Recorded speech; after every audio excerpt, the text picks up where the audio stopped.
Hello everybody, this is your friend Darren Emon, the Master of Shenanigans, coming to you from my comic book studio here in Sault Ste. Marie, Ontario, the frigid northern wastelands of Canada. I decided today that I wanted to do a real-time drawing of one of my favorite characters, the Incredible Hulk. This is not a quick draw, which is a segment that I have on my channel where I take your characters and your favorite characters and I draw them in 10 minutes or less. This is a real-time drawing, get to see my entire process from beginning to end. I hope you enjoy it. Please remember to check out the other videos on my channel, and as always, please like and subscribe, as I am not monetized and I can only do this with your help. So let's get right to it.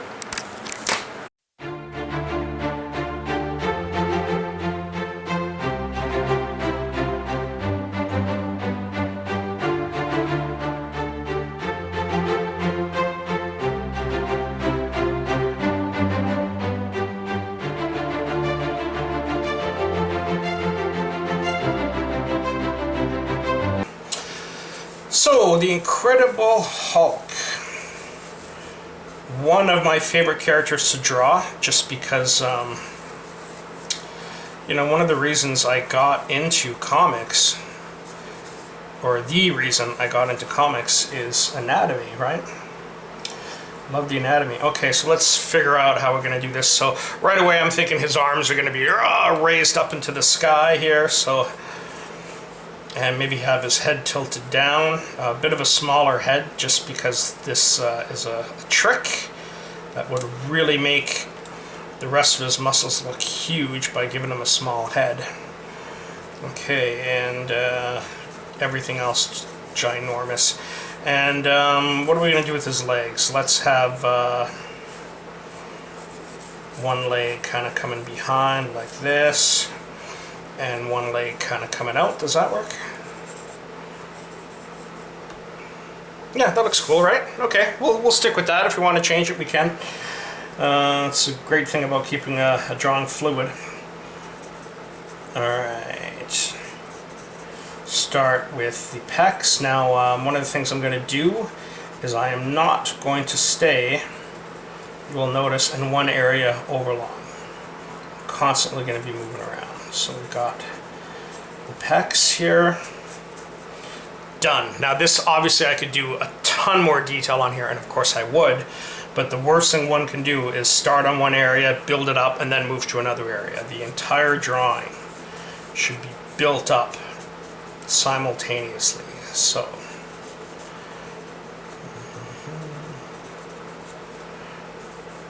move into the arms. Let's get the waist. I know that these lat muscles intersect with the rib cage, but already by adding details like the ribs and the abs and everything like that, I'm staying too much in one area. So let's move down to the waist. Draw a little Hulk here, and the legs. See, this is what's so fun is about the Hulk, is that when doing the layout stage, everything should just be done in like bubbles, like circles. And because the Hulk is got bigger muscles than anyone, these circles that I'm consistently drawing are you know, exaggerated and therefore somewhat easier. If that makes any sense. Probably doesn't to anyone else, but that's okay, because it makes sense to me.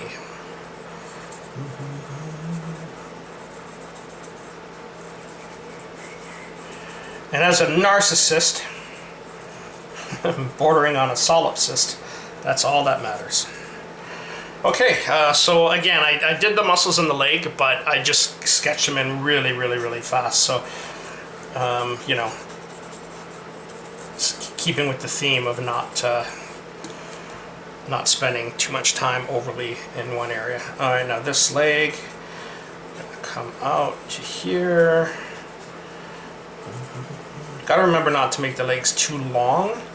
The Hulk isn't necessarily a tall character. I mean, don't get me wrong, he is. He's like 8 feet tall. He's taller than anybody else. But proportionately speaking, it's not like he's... like when I think of a tall character, I think tall and lean. You know what I mean? The Hulk is... He's sort of based on the Thing. And the Thing is like a short, wide character. You know what I mean? Also one of my favorite characters in all of comics. For those of you who are not comic book geeks out there, I'll tell you a quick story. The Thing is basically based on Jack Kirby, the guy who created the Fantastic Four, along with Stan Lee. And Jack Kirby, the king of comics, what a fascinating life that guy had. What a fascinating man. He was basically the Thing. He was a short, tough little scrapper. Grew up in a tough Jewish neighborhood where he was in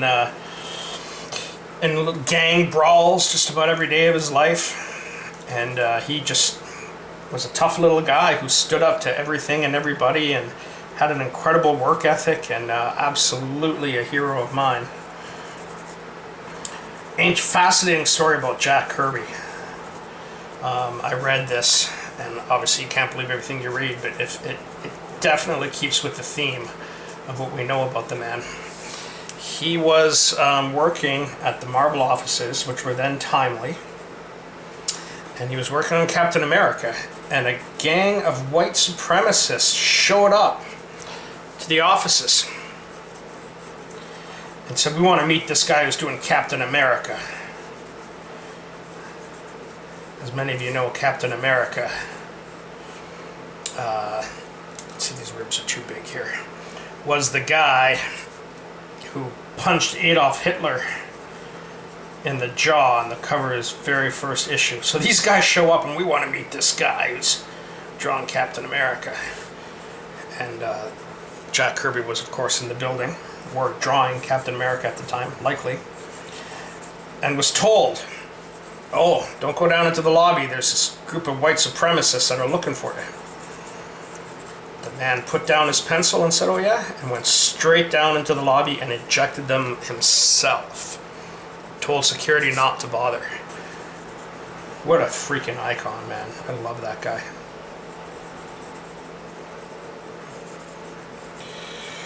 What an inspiration. And what's really interesting about like those sort of younger sort of Jewish artists of that time fascinates me. You know, this was going to be kind of a tutorial, but I'm getting so much more interested in like the history of comics now, for those of you who don't know. So during World War II, a lot of the Jews had to flee their homelands for obvious reasons. And a very, very large community of them settled in New York. Now, in New York, the Jewish community that existed there, for whatever reason, most of them made their money by printing. They had sort of the monopoly on the printing presses at that time. So we're talking about advertisements, fashion, whatever. Okay, this is starting to look like the Hulk. The legs are a little bit bigger than I would like. I did make a point of saying not too big, but that's cool, because you know what we'll do? We'll make the arms even bigger, and it'll work out. Yeah, look at the size of this tricep. See, this is what I mean when I said I woke up in a silly mood today. I don't want to draw realism. I just don't. Sometimes I don't. I attend life drawings as much as humanly possible, and anybody out there who's got an interest in drawing, go to life drawing classes as much as humanly possible. Draw from models, male, female, undraped, as much as often, preferably. Yes, the only way to learn anatomy is to actually draw naked people. But some days, man, you just want to be ridiculous. So I do know, for the most part, I do have a good understanding of anatomy. I've studied it. I go to life drawing classes. So obviously you can tell, okay, there's abdominal muscles, there's the quads, there's his lats. But guess what? No one would accuse this of being realism. This is, you know, straight out of my head. Exaggerated is an understatement. And that's what I felt like doing this morning. Okay, so, oh yeah, back to that story. So you have all these Jewish people. Is this camera still rolling? Okay, because this is such a cool story. I really want Really want people to hear this. So you got these young Jewish refugees living in New York and just trying to get by with no money, fleeing the Third Reich. And the only opportunities that they had were, okay, the only way that we can make money is, our families, our cousins, our aunts and uncles, they're all in the printing industry. So these guys literally, like guys like Jack Kirby, had to learn how to draw faster and better than anybody else, strictly to survive. And that's exactly what they did. I mean, Kirby was drawing. You got guys today who can't keep a schedule. And Kirby was drawing like in his prime, like 6 issues a month. You got guys today, myself included, who struggle doing a single issue a month.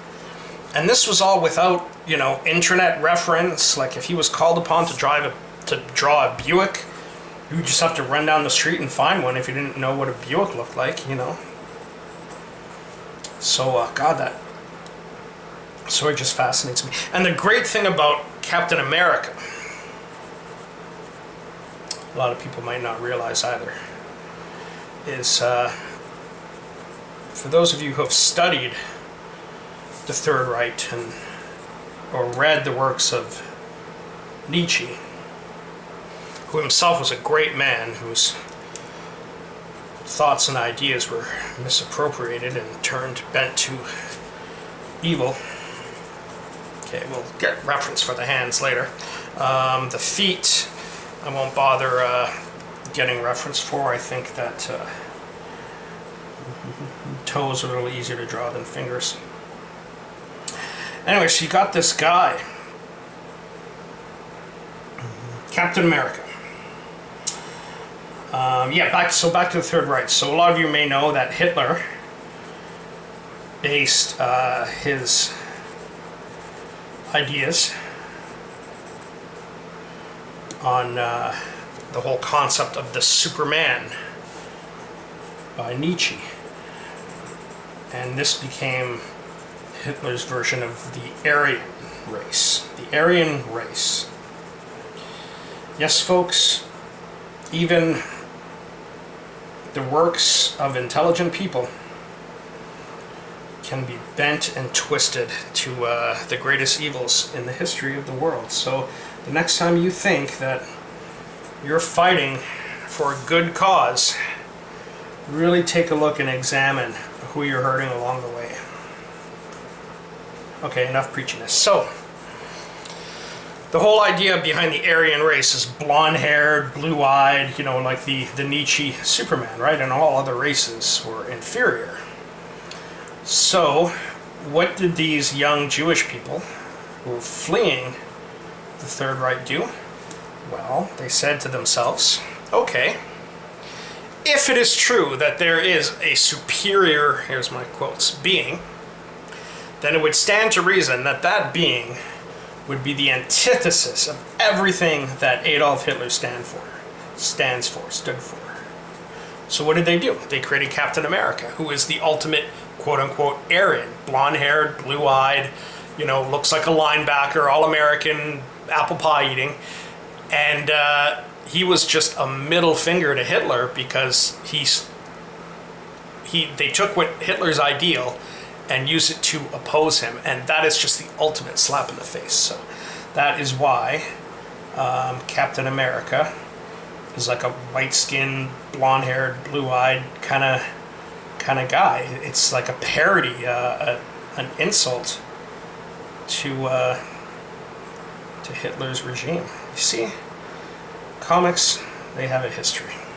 Okay, I think, you know what? I think I'm ready to ink here. I'm going to save the hands for later because I'm likely going to pause the video and go ahead and take some photos from my camera for my hands, or even just hold them in place because I'm right-handed, so anytime I have to model my left hand, it's kind of difficult to work around. Like this I could do.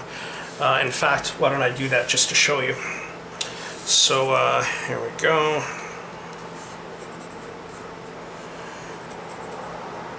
I always like to model hands and faces in order to get a sense of realism.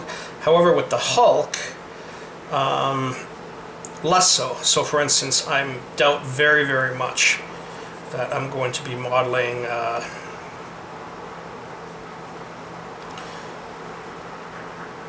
my face in order to get his expression right, because his expression is just a monstrous kind of growl, right? So it scream, and it's supposed to look kind of inhuman. So the more I get it wrong, the more I get it right.